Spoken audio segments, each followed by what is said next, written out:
ఓం శాంతి. అవ్యక్త మాసం 22/12/2024.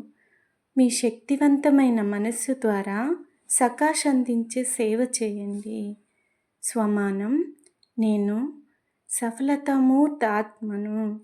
యోగాభ్యాసం: ఆత్మనైన నేను పరమాత్ముని ఛత్రఛాయలో మనస, వాచ, కర్మల నుండి విశ్వసేవాదారిగా అయ్యి నా తనువు, మనసు, సమయము, సంకల్పాలను సఫలం చేసుకుంటున్నాను.